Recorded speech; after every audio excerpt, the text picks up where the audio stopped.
Every snap is an interview.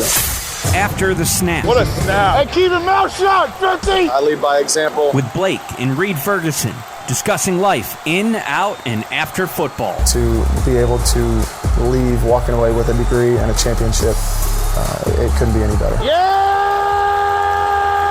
Well, you can take this boy out the real South on but you can't take the real South out of my voice. And now here we go again, twist a little bit deeper because I got thick skin. Reed, we are back. Man, oh man. Week 1 is in the past. We're on to week 2. But first, we got to tell all the people who listen to our podcast about week 1. That's right. The Bills were out in LA. Yes. First time at SoFi. Give it to us. Got the dub. 31-10 was fantastic. I almost made a joke today. The Bills, the specialist, we took a picture.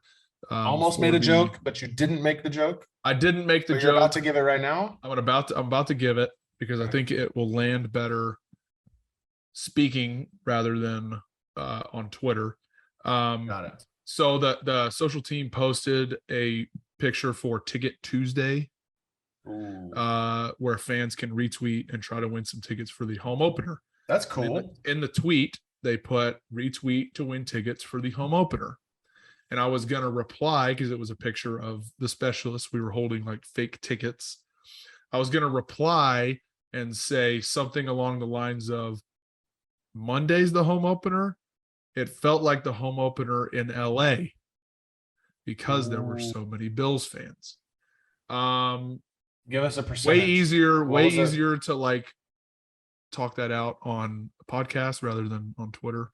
What was the ratio of Bills to I don't really know. Rams? I think just because it's hard for me to ever say an NFL game unless you're playing at the old soccer stadium that the Chargers used to play at, StubHub Stadium. I think they may have had a few home games where the away team dominated the attendance. But I mean, it was probably 60, 40, 55, 45. I mean, there was a ton of Bills fans there, and it was fantastic. That stadium, first time I've ever been to that stadium. Beautiful, easily could see how it was cost $5 billion or whatever it was to build it. But they don't have air conditioning in there. What I was told by it's not a dome. The sides are open. Bruh. The end zones are not enclosed. They had a lightning warning last season because they had to stop the game. They had to stop the game because they had a lightning delay, and it's technically an outdoor stadium. Last season, it's an outdoor stadium. Yes. It was hot, dude. That's what Mom and Dad were saying. They said it was like hot. Stuffy in there. Yeah, there was no airflow whatsoever. And California is like having a major heat wave right now. So that doesn't help the problem at all. Before the game, leading up to the game, California was in like a drought. Like it rained a bunch, I think. Like we played Thursday, it rained a bunch on like Saturday, Sunday, maybe. Jeez. But it was hot, dude. It was hot. I don't know how much weight I lost during the game, but I sweated out a lot because I didn't burn a lot playing because we didn't punt. And did you change your uniform at halftime like you do in Miami? The only time I've done that was 2020 when it rained in the second quarter. Yep. And they told us it wasn't raining for the rest of the game. But I was sweating almost as much as I do when we play in Miami early in the season. I think I might need to start having them pull a second jersey and a second pair of pants for me to swap at halftime, because pretty much by the end of pregame, my jersey is wet and my pants are wet. I have to swap a towel after pregame before we actually even kick off a game. I have to get another towel. Yep. I believe it. Just two things I wanted to hit on. One, obviously, being Bills fans, fantastic. They were everywhere around LA. Our buddy Greg, we'll hit on later in the podcast, sent me a video. He went out to the game. Brett, our good friend of the pod, Brett, went out to the game. Greg sent me a video from a bar on Wednesday night, slammed with Bills fans. So I mean, it was. Do Bills fans Bills fans were coming out. Plan these in meetups. droves. I think somebody said Facebook or something. Like, what do they plan to go to? Like a certain bar or? Definitely. But and somebody else had told me, or not told me, but I had seen on Twitter. I think on maybe Monday or Tuesday leading up to the game, people going out early, and people were saying the Buffalo airport, like they couldn't remember the last time they saw the Buffalo airport that busy. People flying out to LA. So just bananas, the amount of Bills fans that traveled out there.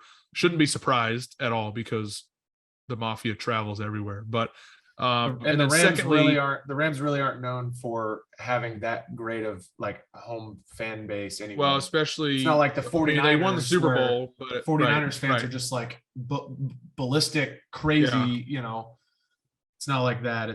It makes sense that there would be a lot of Bills fans there. You would think though for the home opener after the Super Bowl win. Yeah.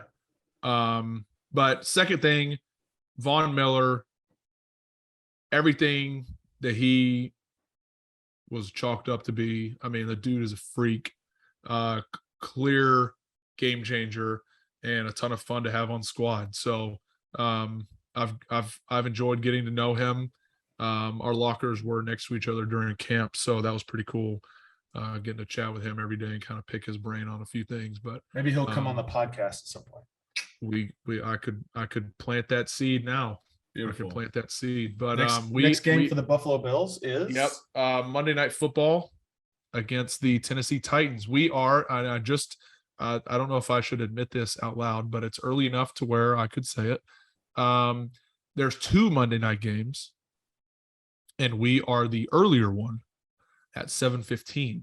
There's another game, the Vikings. No, there's Vikings at Eagles, which kicks off normal like 8:30 or 8:20 or whatever. Okay, so it's only like an hour. So we're just the first. They're doing like a Monday night doubleheader, which I thought usually came on the first weekend of the season. But last night, this is Tuesday. Last night we had Seahawks Broncos. Which I think I recall back when the schedule came out that we were talking about the long break that you guys would have because you play on Thursday and then it's not like you follow up on Sunday. It's actually on Monday. So it's even longer. It's like a week and a half between games. Basically. We don't have a normal game week like Sunday to Sunday until after we play you guys in Miami. So because week 2 to 3 we're going Monday to Sunday, which is a short week. So gotcha. Great first win, 1-0, and looking forward to Monday Night Football home opener. Should be rocking. Beautiful. Yeah, Bills fans are going to be pumped up. I know that. Yep. You guys got off to a hot start. Dolphins were we were at home this week. Home opener was week 1. Hosted New England, and week 1 has been New England for all 3 of my years in the NFL. Got McDaniels his first win. I saw the Gatorade shower. Is there an S on the end of his name? Mike McDaniels. No, it's McDaniel. Josh McDaniels is the okay. No S. I feel like there's so many guys that say McDaniels that now I don't know which is which. It's most certainly Mike McDaniel. Got him his first win. I don't know. Did you see the picture? Did you see the picture of him with the Gatorade bath? Which I did. I believe Good Morning Football is doing like photo of the week and that one Okay, is pretty in cool, the pretty cool. running for week 1. Sure. I think the other one, there's 4 pictures. The other one that is really giving pretty good competition for photo of week 1 was Justin Fields like sliding, doing like Oh, a slip and slide. that's on hard to beat. Soldier Field That's hard to after beat. their game. So Sure. 2 great contenders. yeah, and then a couple others that weren't getting a ton of votes. Miami is still very hot. I I believe it. believe they said field And you're temp- talking about the sun, right? both. Because what else are you talking about? The Miami Dolphins are hot. The Miami Okay. Dolphins are very hot. I didn't know if you were referring to the grill that was on fire in the parking lot. Because That too that is very was hot. also very hot. And you know what else was hot? Those car seats Bruh.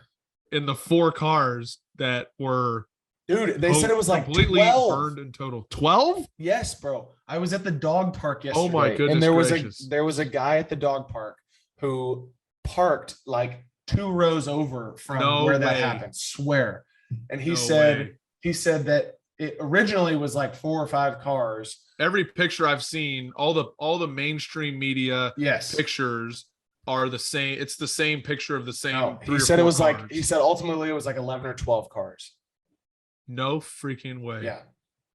Miami is very So it was like hot, it was and like it's even- domino effect. One just kept like I one would guess, catch on dude. fire and like the next one would catch on fire. I have no idea. I don't know how that works. Like how does that happen? I think what happened, and I this is solely based on like people that I've talked to, what I've heard.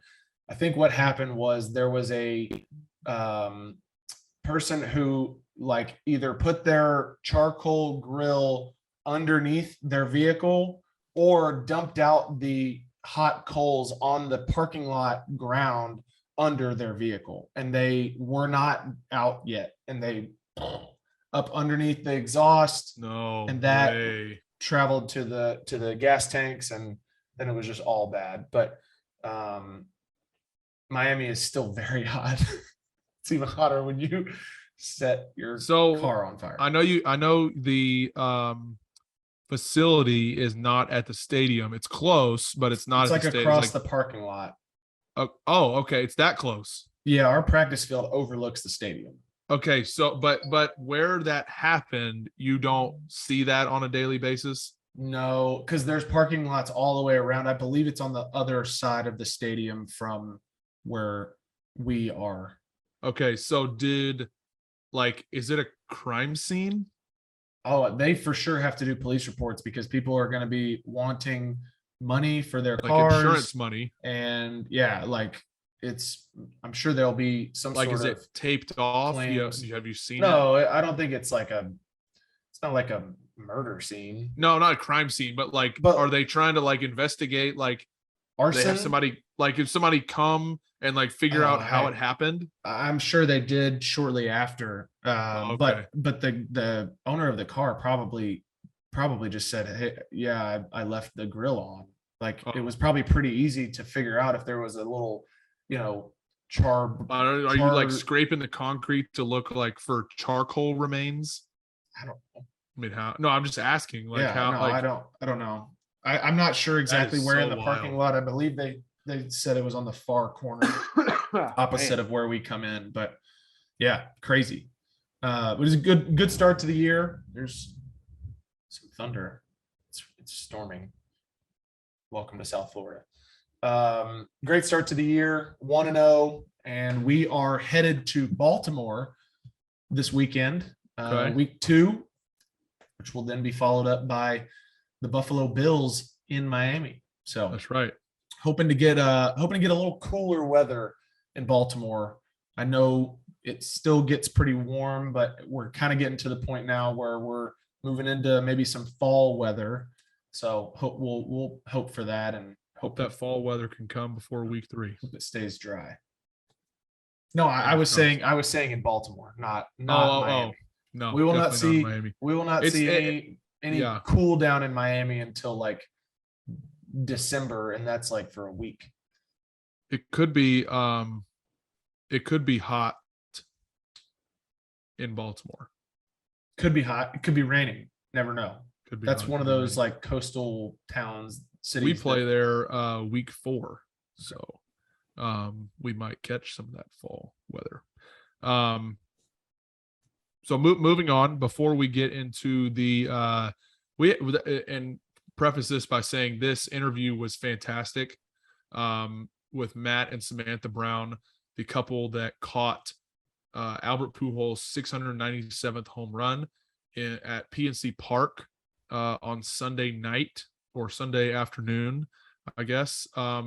Fantastic interview. You will not want to miss it. One of my favorite interviews we've done. They just great couple. We have some mutual friends, and they decided to join us on the pod and tell us a story. But a little bit of a sentimental background that I think a lot of you will find interesting. But I wanted to get in the first ATS clutch snap of the week. Let's go. Of the NFL season. I know we gave out one last week for NCAA. Let's go. NFL had not started yet. We posted on Twitter, and I just pulled it up. It has been up for about 10 hours, and we have 60 votes. You could either vote for ABC, Charlie Hewlett, Cleveland Browns snapped the 58-yard game-winning field goal over the Carolina Panthers. Zach Wood snapped the New Orleans Saints 51-yard game-winning field goal to beat the Atlanta Falcons. And Christian Kuntz snapped Pittsburgh's 53-yard game-winning field goal in overtime. A lot of you know, not friend of the pod yet, but maybe someday, Cincinnati's long snapper Clark Harris injured his bicep during the game. The backup tight end, I guess he is a tight end, but the backup long snapper had to come in, and they had a couple issues with a couple of their potential game-winning kick was the one at the end of. Yeah, I guess the PAT. one at the end. It was a PAT to win the game. It was a PAT. They were tied. The PAT would have made it 21 to 20. 21 to 20. That's right. It got blocked. Got blocked. And then the one in overtime where they went all the way down there and tried to kick it. They missed. That one missed. So after further review, here we go. The winner of this week's ATS clutch snap of the week goes to our friend Charlie Hewlett of the Cleveland Browns, game-winning snap on the 58-yard field goal by friend of the pod, LSU Tiger, friend of the pod, Cade York. Let's go. Kid's got a bright future ahead of him. So absolutely love to see it. We'll that ball too. Yeah, he smashed it. We will be Charlie will be posting that video of the snap and the game-winning field goal onto our socials and giving him proper credit for this week. In the future, for any NCAA or NFL long snaps that you would like to make the clutch snap of the week vote, please send them our way or tag after the snap pod so we can see them. I think it's time we get into what might have been my favorite interview that we've ever done. And it's definitely up there. So basically what happened, our podcast has been following this Albert Pujols storyline for the past probably month or so, as he's approaching home run number 700. He's approaching history. Holy cow. I got to get some sound. Thunder? I got to get some soundproof. Holy cow, that was loud going on. Yeah. Anyway, Matt and Samantha Brown went to the Pirates-Cardinals game on Sunday afternoon. Samantha's dad, who recently passed away, actually it was a year prior to the game. It was the 1 year anniversary of her dad passing away. He was a huge Cardinals fan, and they ended up catching the 697th home run ball by Mr. Albert Pujols. But after that is where things get a little bit interesting. So we figured, why not have him on the pod? You know, Greg Torlone, a friend of Reed's and myself, was kind enough to connect us. Long-time listener. Happen to be mutual friends. So why not bring Matt and Samantha on the pod to discuss it? Let's get to it. So Matt and Samantha, first of all, welcome to After the Snap. We are very grateful that you guys took the time. I know your heads are probably spinning from the other night, but let's just get into the story a little bit. We know, Samantha, your dad was a big Cardinals fan. Did he grow up in St. Louis? What was the story behind him being such a big fan? There's actually really not much to that. He did not grow up in St. Louis, born and raised in Buffalo, New York. He just always have loved the Cardinals, and my family grew up loving the Cardinals. And then I married this guy and got into the Pirates. Did he have a favorite player or anything when he was growing up? Because I think when I'm a Yankees fan, Blake and my dad cheer for the Red Sox.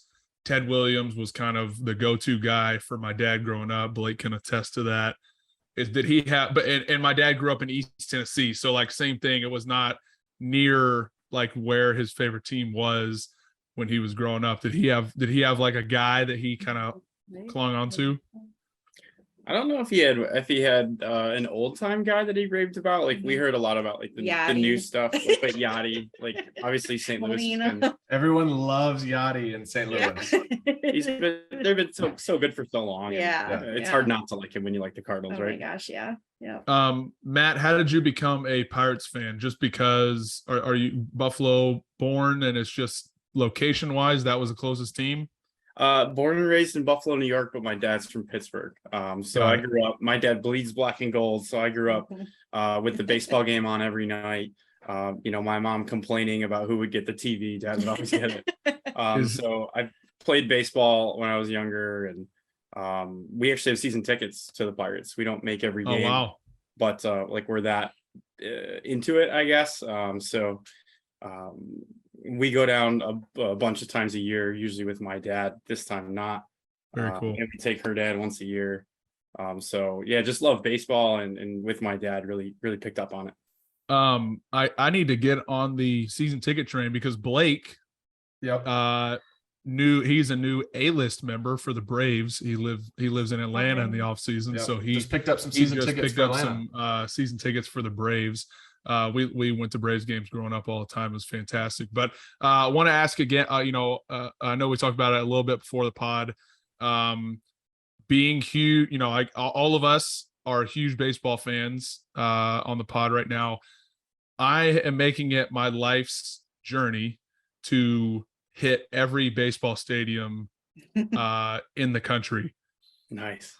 Have you guys ventured and tried to hit a bunch and visit kind of wherever you go, or like what's I'm gonna say, like, what's your number? I'm at like 14 right now. Like, what's your number? Not so much me. We just and now we have a newborn. We have a 10-month-old. But hey, congratulations! Congratulations! Yeah. But I feel like you've been. Yeah, we went to Toronto. Have we gone anywhere else besides Pittsburgh together? I don't think so. We went to Florida or Tampa. Tampa, yeah. Nice. I don't know. I've been to at least half and seen the Pirates at most of those. Okay. So that's awesome. So I'm pretty good, and I'm pretty excited for next year. They're changing the schedule where it's not in as much interleague. So yes, my biggest gripe is they play interleague every weekend, and like so you've been to all those stadiums, and it's hard to travel. Yeah. To see the unique teams, right? They play the AL during the week. Yeah. So you're I got one going more to thing, the game. Blake. Okay, go for it. I'm gonna put you on the spot just before we get off the stadium deal. Give me since you say over half. Give me like your top three. Top three stadiums? Good question. I saw Wrigley, not including PNC, because we know PNC should be everybody's number one. Yeah. It's fantastic. It's the best one I've ever been to. So top three stadiums. I saw Wrigley like after Rick's bought the team, so it was kind of commercialized. So that was cool, but I don't know if it would be top 3. San Francisco obviously is fantastic. It was really neat. Okay, there. haven't been to San Francisco. Wrigley's awesome. I went there last year. Wrigley's cool. It just Yep. With all the scoreboards are new and everything. I wish it was the old time.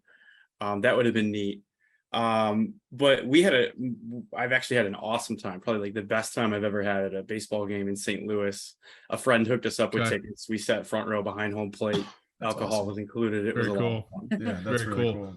cool. We St. Louis and St. Louis and Kansas City are 2 that I'm trying to get to, and definitely San Francisco.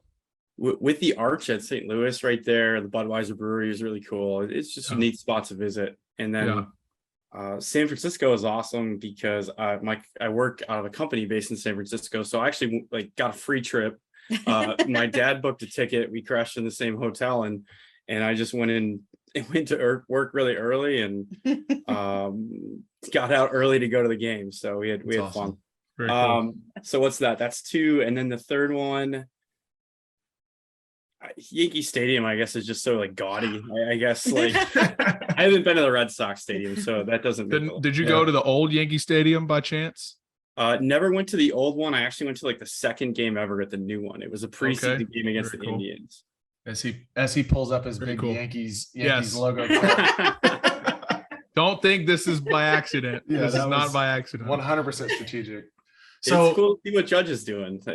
That's exciting, man. No question. Yeah, we've been talking about it on the pod just about every week about him and Pujols, and kind of how close they are to both. I mean, Judge just passed A-Rod for right-handed Yankees player. I mean, obviously Pujols speaks for itself, but we Blake and I are huge fans, as you guys may have picked up. But we pretty much watch baseball every night, so we've been following pretty closely throughout the whole season. So you guys are going to the game Sunday night, and when you're going to the game, is the Pujols home run watch on your mind? It had to be, as close as it sounds like you follow baseball, you had to think, okay, he might hit a home run tonight. And are those the tickets that you were sitting in, are those your season tickets? Good questions. So I didn't think that he was this close to passing somebody, especially he's pretty much cemented himself in 4th place. He's not going to hit 18 home runs in 20 games or whatever. It'd be great if he did. Unless he comes back. Very true. The PR director for the Bills is a huge Cardinals fan. So we talk all the time, and he's like, man, if he gets 700, he's got to come back. He needs 3rd place. And I'm like, if he gets a 700, he's calling it. He's done. That's it. If before the season you would have said that, he would have taken it in a heartbeat, right? This is just of course. I think he actually got someone accused him on ESPN or something today of they didn't say it, but basically juicing, just kind of saying, where did this come from? Right. Hopefully it's not tainted. Well, yeah. I don't expect it to be, but it's exciting to see, right? I mean, Sounds like a jealous Brewers fan. Baseball needs that, Judge chasing something. That's right. Chasing something Absolutely. They need that steam. Yeah. I don't think we expected it though. We were there on Saturday as well, and we saw him get that home run. We were just spiking up the conversation, oh my gosh, what if this happened? What if he hits another one that happens to come our way? What would we do? And we just joked about because I went with my 2 sisters, Jenna and Jillian, and then my one sister's boyfriend, Anthony, came with us, and they're the Cardinal fans. They came Cardinals gear. Yeah. And here we are, loving the Pirates. Well, that was what I noticed, because and we'll get to it here in a minute, but the picture of you guys was you were in full Pirates gear. That was what was hilarious to us. If you see the footage, there's some clips out there where it kind of goes back to us after he runs the bases, and my sisters are just they're freaking out. Freaking out. That's awesome. And, celebrating. Yeah, it was a moment that we will treasure forever. That's for sure. So Yeah. So we had the weekend booked, the anniversary of her dad's passing, being a Cardinals fan. Yeah. When we had seen that on the schedule a while back, we knew we were going. yeah, So we're like, this is like meant to be. This is the way he would want us to celebrate that weekend. He wouldn't want us to be sad. I know he would want us to like enjoy the game. So I didn't really actually know that he was close to passing anybody. I just knew, obviously, he had a ton of home runs. And so when we were there Saturday and he hit it 96, whoa, we tied A-Rod. That's really cool. Yep. And on Twitter, I follow, the Pirates TV channel, and they posted a picture of the guy that got the ball. And, so it was like, holy cow, like, how cool would that be? Like, that's insane. And we were just joking the whole time and about like, oh, what if we got it? And because it's such a numbers thing, like, oh, what numbers he at? I actually was like, on Sunday that day, I was looking up like all these numbers, like strikeout numbers and all this stuff, just like, joking around as a Pirates fan, razzing on my, Cardinal family here. So it just never in a million years would we think that this was going to happen to us.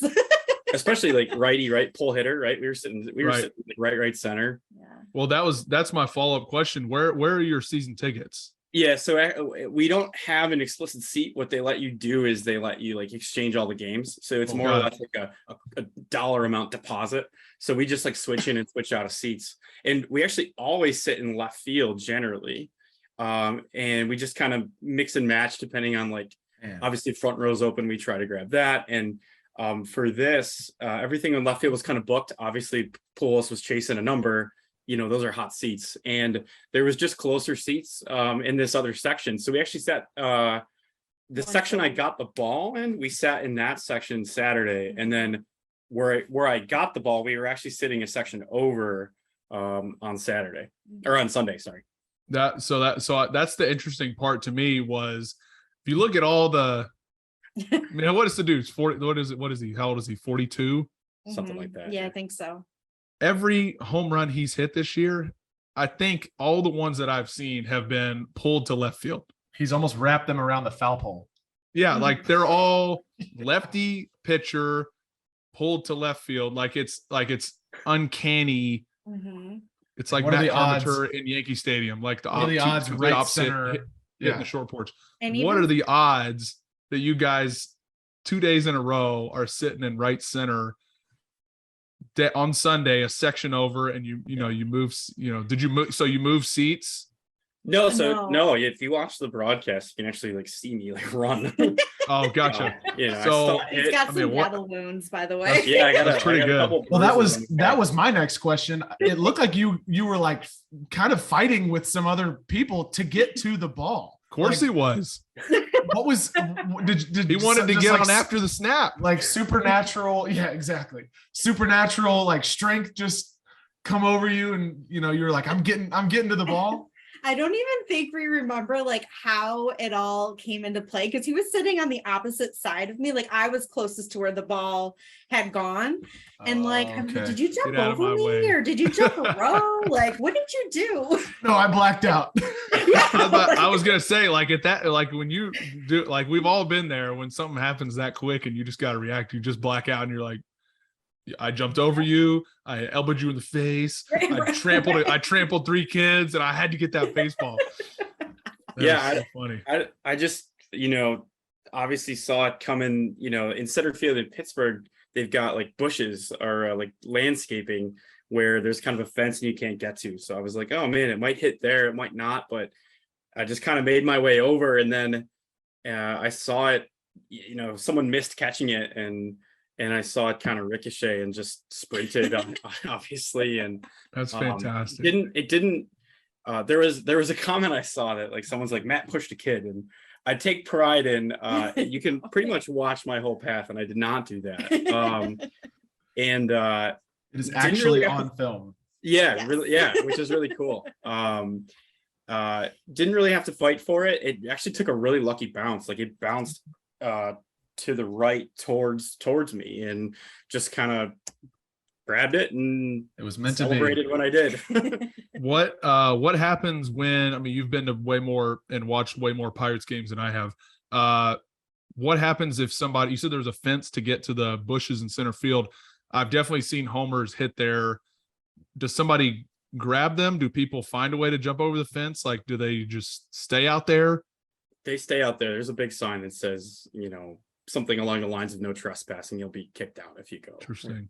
Now, if this home run had landed there, someone probably would have risked it. But sure, I'm about to say somebody's risking it. Okay, so this is a complete aside.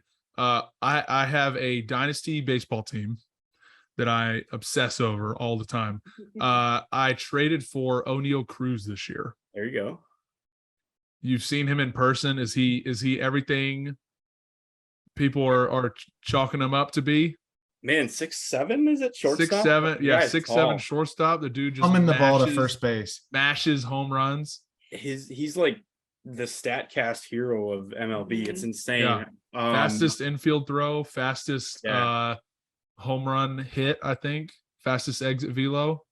Yeah, he's got like all of the Pirates top 15, and he's only been up for X months. Like, they rave about it on the broadcast. Yeah, I think he's got a shot. Like any young guy, he needs to, be at the level for a bit, get consistent playing time, and just kind of establish himself. So hopefully, it's a lottery ticket, right? Like any prospect, and hopefully he's able to just find that consistency and find that stride.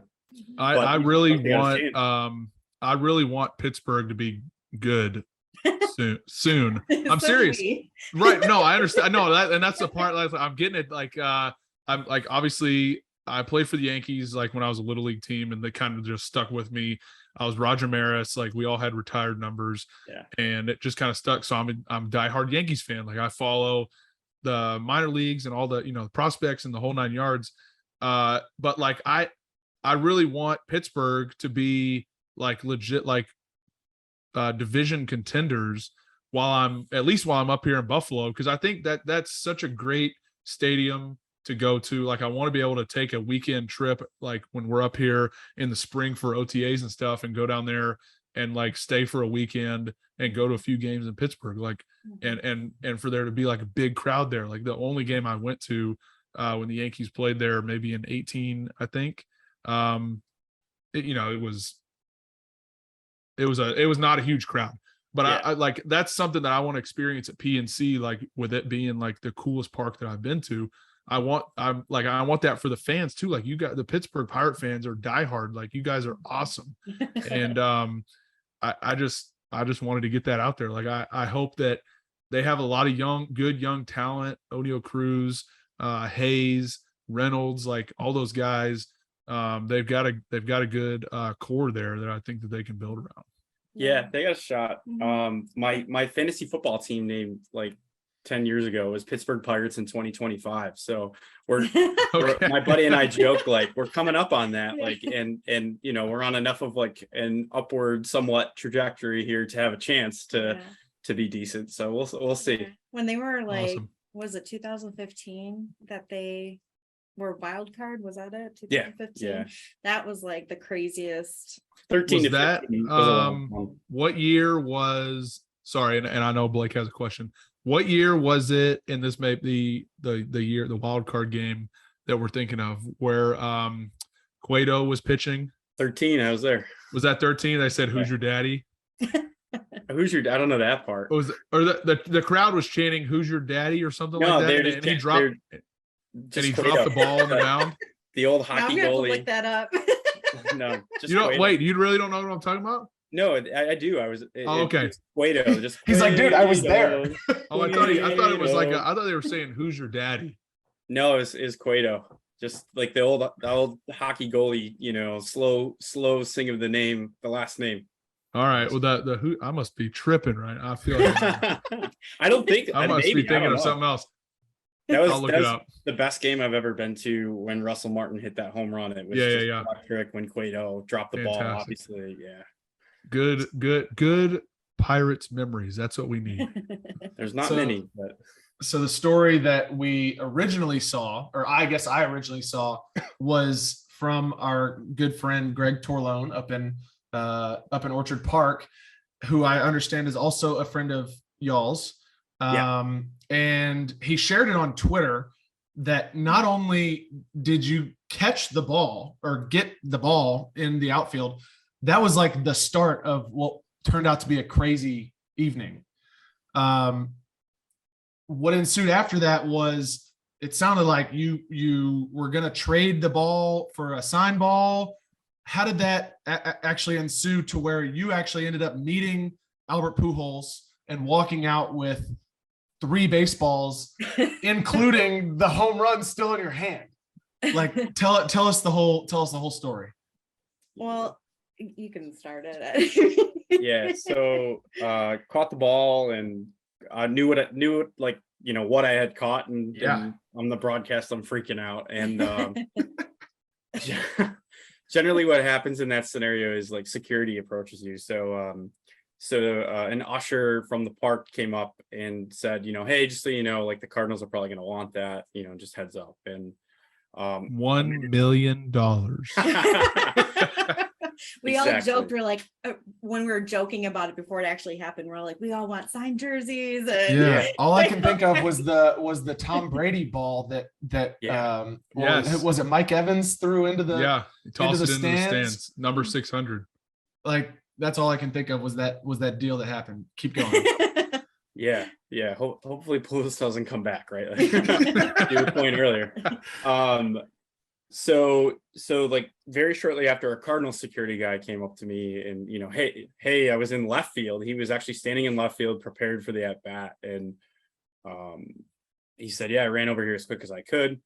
And hey, would you be willing to, like trade, give the ball? And yeah, no problem. And so we spent a minute just kind of taking it all in.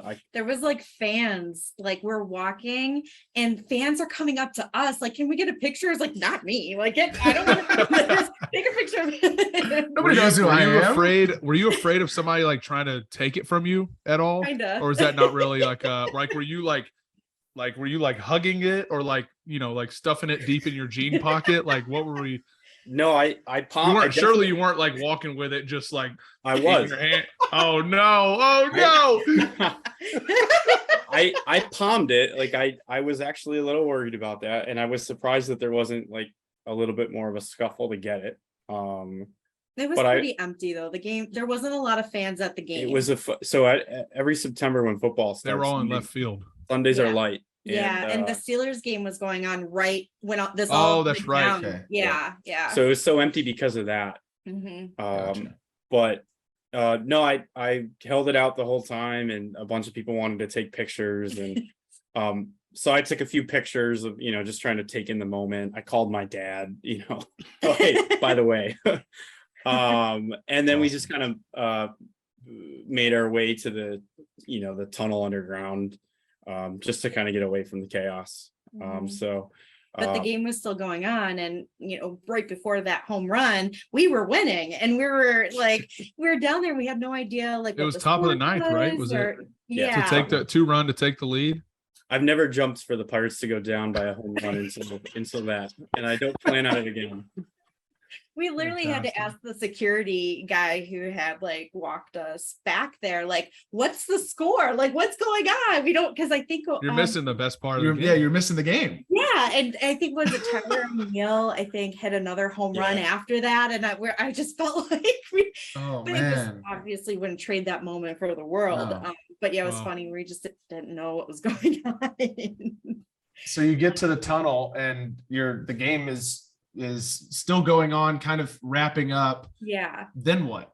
Yeah. They put us in like a press area. It was just like us and a security guard, and the Cardinal security guy, hey, what would you like for the ball?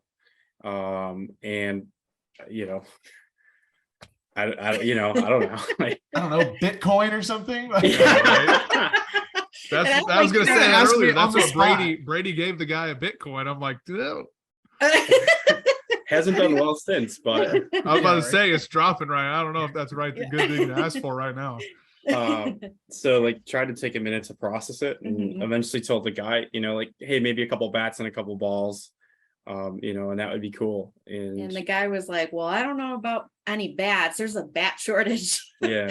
I was like, okay. All right. They stopped cutting trees down. I guess. Yeah. So the security guard was kind of going between the clubhouse and us, just trying to Negotiate. Yeah, just prep, if you will. Gotcha. The screen was on with the game, so you could kind of see like where it was, and as it slowly was starting to end, it started getting pretty real. Like, oh wow, we're gonna actually like get to see him pretty quick, and then it came in a flash, and I recorded it. I think it was like only 1 minute and 30 seconds. It was the whole interaction. It was really, it was so quick. Wow. And there's actually a video that someone from the Cardinals uploaded, and you can kind of see the first bit of You've seen me recording in the background. Yeah. And so he made his way out, and just kind of introduced ourselves, and then you can. Yeah, I just we shook our hands with him, and I just said, my dad's a huge Cardinals fan, and he loves you, or he loved you, and today is exactly 1 year that he passed away. We're here because of him, and I felt like this ball was sent to me from him, like an angel in the outfield. Like this was meant to be, and or a sign from him, and not even like hesitating. He literally was like, keep it. And I don't think we like took that in. It sounded like a joke. Yeah, like it almost sounded like a joke. And then he's like, oh, and here's 2 more signed balls. And we're like, oh my gosh, here, thank you. And they were like, here, take it back. Like, take your ball. And he's like, no. Like, he's like, it means more to you than it would mean to me. So I want you to keep it. So I was like choking up, because like it was already an emotional day for me as it was. And like the fact that this like soon to be Hall of Famer is did that, like it was a class act type of gesture, and you don't usually see that too often. So it was really, really, really neat. So yeah, I thought it was like he walked away, and it kind of sunk in that like, wow, he's walking away from this ball, and he kept saying, are you sure? Yeah. And he literally said, it means more to you than me. I've got plenty of balls, man. And that was the last we heard of him. Well, he did take pictures with Matt. It was so fast. Unfortunately I didn't get a picture, but he took the time to take a picture with you. That's awesome. Yeah, that's cool. Yeah, it's amazing how quick it went. Like it was literally done just so fast. And obviously you're like, as a longtime baseball fan, like I've seen Pujols destroy my team for years. Like obviously he's one of the best players of all time, and so you're kind of just shell shocked. You don't know really just what happened. It was definitely an interesting moment. But I gotta say, the 3.5 hour drive home, like we were awake. We were like adrenaline through the roof. That's awesome. So one last question before we wrap it up. So are you gonna display it? Is it gonna go, Matt? Is it gonna go in your office? Like, is it gonna turn into like some kind of like superstition type deal, like where you tap the ball every time the Pirates play the Cardinals? You rub it like somebody's rub it in your hand. You're just like wish good luck on the Pirates. I don't know what to do with it, quite frankly. Obviously, it's a huge just artifact of baseball. I don't know what other term to use. Like, this is the ball that put him in 4th place, so it's probably a little too important to just sit on my desk and like whatnot. So I have no idea what I'm gonna do. Yeah, we're still trying to figure all that out. Kind of like a Super Bowl ring. Right. Yeah, I mean, seriously, I mean, in terms of, I know with the sentimental value, like I get that part, but in terms of the actual value of the baseball, I'm sure that it's, you could get it protected for like guys do with their Super Bowl ring, like put it away in a lockbox or something. Yeah, where I'm looking at safety deposit put it on your banks. Like, no kidding. So just really unsure, because I mean, if he doesn't hit another home run, like this thing, it's worth a lot. That's a pretty big deal. You might start getting some phone calls from the St. Louis Cardinals, right? So if he doesn't hit anymore. Well, who's the big like like auctioneer, like auction. Golden, is one I know. Golden, I from think cards. maybe I have no Golden. idea. Yeah, They took our somebody might information. leak your, not me. Somebody might leak your phone number and be like, "This is the guy that's got the last Pujols ball. He's going in the Hall of Fame." Yeah.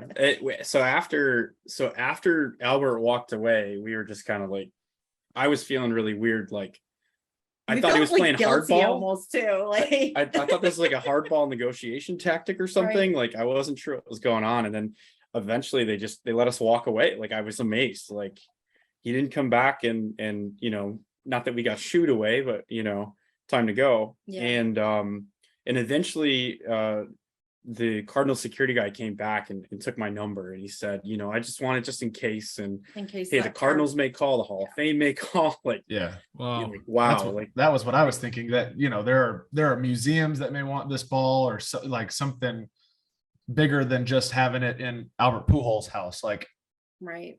Cooperstown might start calling. yeah. So the thing to me, like, as a baseball fan, to me, like, just what I would think is an important home run is probably like his last one. Obviously, if he reaches 700, I'm crossing my fingers that this is it. Knock on wood. Right. If he reaches 700, obviously that's a huge milestone. So that's a pretty important ball. But then this one blocks him into fourth place. Like, Yep. So I mean, to me, like, holy crap, that's a pretty big deal. So I don't think anybody's getting close to him anytime soon either. Yeah, who's the I active think- guy with the most? Miggy? Miggy Cabrera, and he's not anywhere close. Yeah, he's like And he's 500 almost and done change. anyway. So, but like This is last year, yeah. Yeah, I mean, but like Stanton is kind of up there, Goldschmidt, maybe, funny enough. I mean, there's not many active guys that I can see getting close. Judge is probably, does Ohtani have it? I think Judge is maybe 200 something, but he's 30 years old. True. Good point. So, if Keeps he hitting was 50 though. right, if he was 4 or 5 years, but if you think about it, we were talking, Blake and I were talking about it last week on the podcast. Like, if you get to 700, you split it up, you got to hit 50 for 14 years, if you think about it that way, or, 40 for, 17 or something. But I mean, that's a lot of sustained periods of dominance that, I don't know. I mean, unless they bring the juice ball back for a long period, I just can't see it happening for a long, long time. Yeah. Which is pretty cool. I mean, it's to be able to have Pujols It's just play and be in his crazy prime years. Yeah, it's crazy to think like we're part of like history. Like, it's just, Yeah, absolutely. it's still sinking in. Like, I mean, I guess I didn't think this would blow up as much as it did. But yeah, it's just it's hard to expect something like this. You just have no idea if you've never been in a situation before. I mean, you catch a home run ball, you could have caught the Tyler O'Neill ball, and it would just been like, it's another home run. Yeah, and that's the thing. That would have been awesome in itself, right? Right, true, home run ball, right? Like, holy crap, exactly. that's awesome. Like, that makes your day alone. And that's the thing. 100%. Like, I don't think you ever caught a home run ball before. Never. This was it, and I haven't. Awesome. So yeah, not even a foul ball or anything. a foul ball, yeah. Like, okay. we get a ball at a game, sure. just lucking out. But home run ball. But yeah, not like That's awesome. an actual home run. Yeah. Crazy. That's pretty cool. Well, thank you all so much for taking the time. This has been so much fun for us. Congratulations on getting a piece of history. Go relish in it, enjoy it, and hopefully it sits on your desk for a long, long time. Matt and Samantha Brown, everybody. Thank you. Thank you so guys much. for coming on. Thank you so much. Reed, that was one of my favorite interviews. I know I said it before, but that was such a cool interview because it meant so much for them to not only go to that game and it be the 1-year anniversary of Samantha's dad passing away, but then to be able to catch a piece of history, meet Albert Pujols. He says, no, keep the ball. It just, like, you can't write it any better than that. You really can't. I was going to say the same thing. You just can't make up stuff like that. They were Matt and Samantha were fantastic. Thank you so much to them for coming on and really opening up a ton about the story. It was you could tell how much it meant to them when they're talking about the ball and kind of the background of the story, obviously, and the sentimental value that it now holds. So pretty cool. I hope Matt finds a good place for the ball. Maybe not on his desk, maybe in a lockbox somewhere, but pretty cool. They did a great job. It was fantastic. That is a wrap on this week's episode of After the Snap. As always, follow us on social media at After the Snap Pod, Instagram, Twitter, TikTok. Go subscribe to us on Spotify and Apple Podcasts. Subscribe to us on YouTube. Yes. And as always, we will see you next Friday. This has been After the Snap, tales from two brothers who live life upside down.